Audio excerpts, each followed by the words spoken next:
Hello everyone, open your value education textbook and go on page number 47.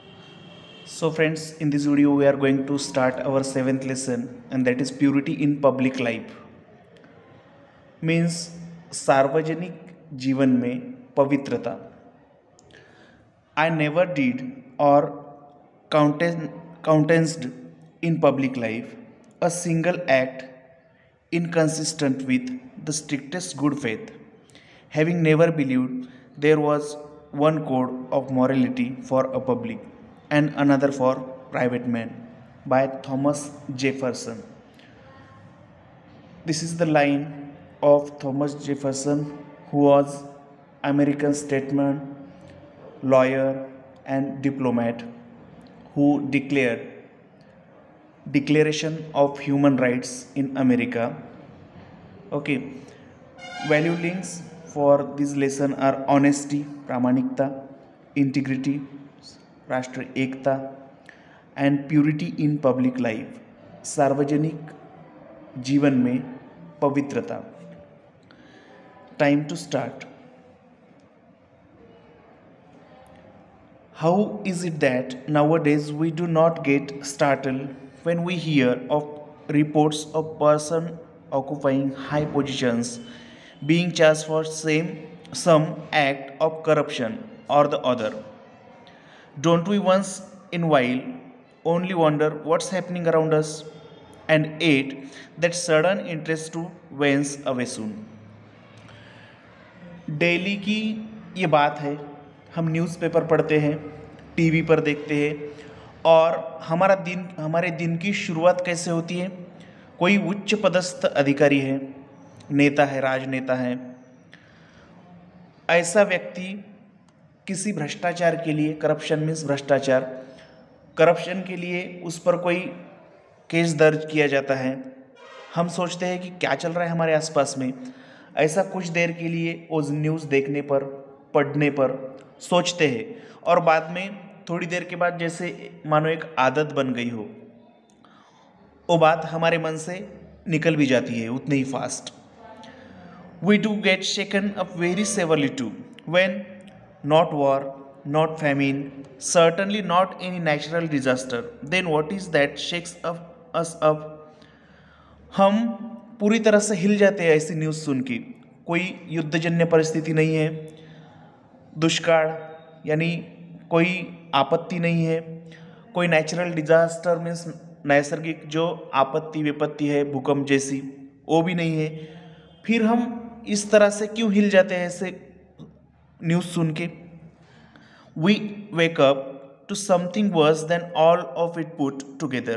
We feel ashamed of the whole scenario before us. और ये जो सब भ्रष्टाचार का, corruption का जो सीन है, जो हम हर दिन देखते हैं, आज किसी अधिकारी को पकड़ा है, उस पर केस दर्ज किए हैं, किसी राजनेता को पकड़ा है पुलिस ने, उन पर केस हुई है, किसी के घर में बहुत सारा ब्लैक मनी मिला है. इस तरह की न्यूज़ हम सुनते हैं, और वो सुन के, वो सीन देख के हमें शर्मिंदगी महसूस होती है. We get an uneasy feeling when our own people, and many of them in positions of power and responsibility, stoop to let down their own country for money.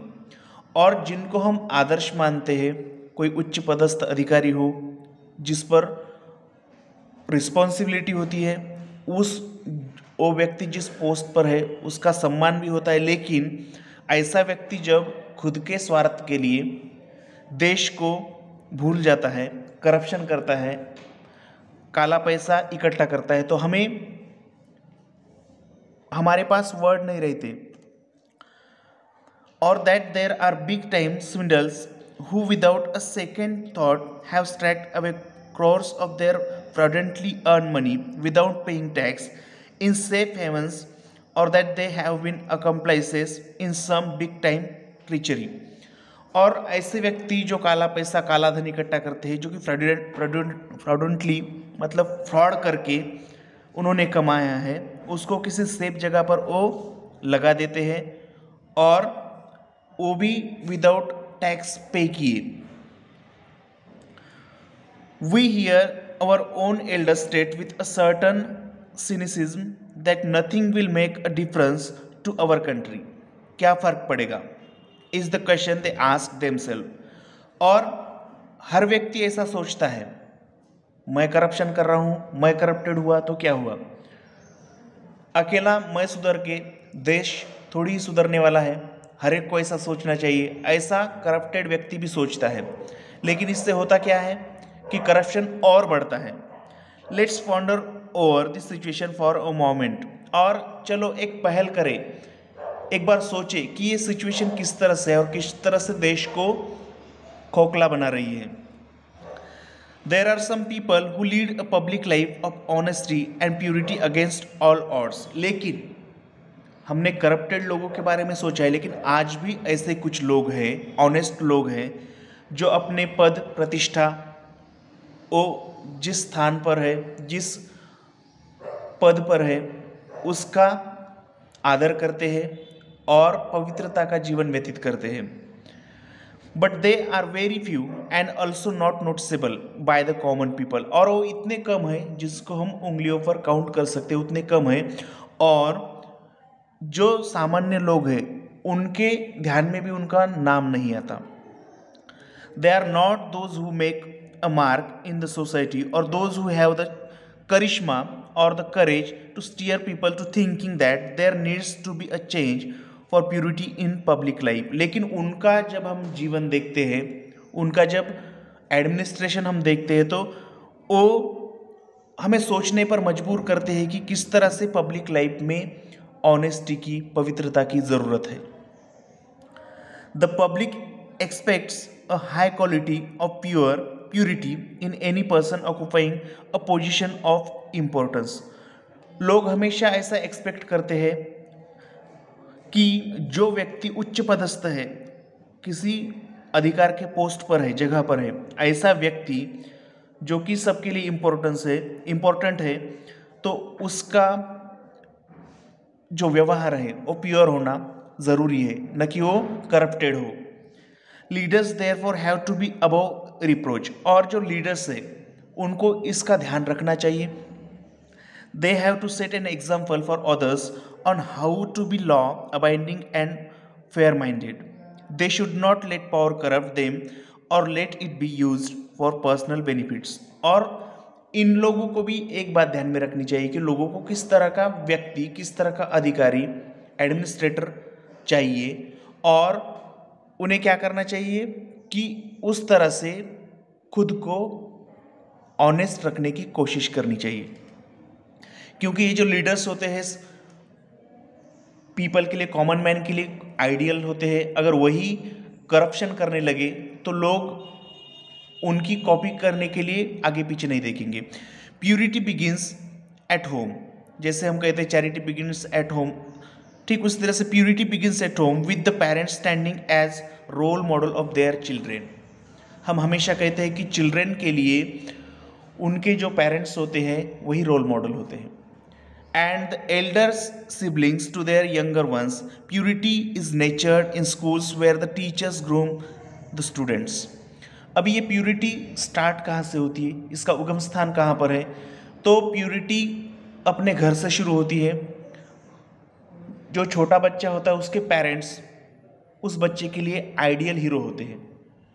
अगर उनका व्यवहार भ्रष्ट हो, झूठा हो, जो बच्चे देखते हैं और उनका अनुकरण करने की कोशिश करते हैं, अगर कभी पेरेंट्स अपने बच्चों के सामने झूठ बोलते हैं तो बच्चों को लगता है कि हमारे पेरेंट्स अगर झूठ बोल सकते हैं तो हम क्यों नहीं, और ऐसा सोच के उनके मन में भी वो झूठ जगह बना लेता है।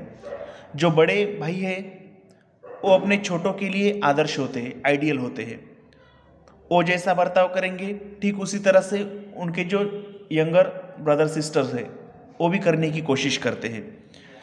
Purity is nature in schools where the teachers groom the students. और एक इम्पॉर्टेंट प्लेस है जहाँ पर प्यूरिटी स्टार्ट होती है, बिगिन होती है, और वो है स्कूल, जहाँ पर टीचर्स को बच्चे आइडियल मानते हैं, अपना आइडियल हीरो मानते हैं। ऐसे वक्त अगर खुद टीचर आइडियल बर्ताव नहीं करेंगे तो जाहिर है कि जो उनके पास पढ़ने वाले बच्चे हैं उनके पास भी वो प्यूरिटी, थॉट्स की प्यूरिटी नहीं आएगी। The two stories given below explore incidents in the lives of two young people who occupy position of importance. Read on to discover how each one handles the situation. और आज हम जो दो story देखने वाले हैं उनमें ऐसे दो व्यक्तियों की स्टोरी है जो कि जिन्होंने इम्पोर्टेंट पोजीशन ऑक्यूपाई की है अपने जगह पर। Read on to discover how to each one handles the situation, और उन दोनों में से वो दोनों भी इस तरह के सिचुएशन को किस तरह से हैंडल करते हैं वो हमें आने वाले दो स्टोरियों में देखना है। ओके फ्रेंड्स, तो ये जो दो स्टोरी है हम स्टोरीज नेक्स्ट वीडियो में देखेंगे। Thank you.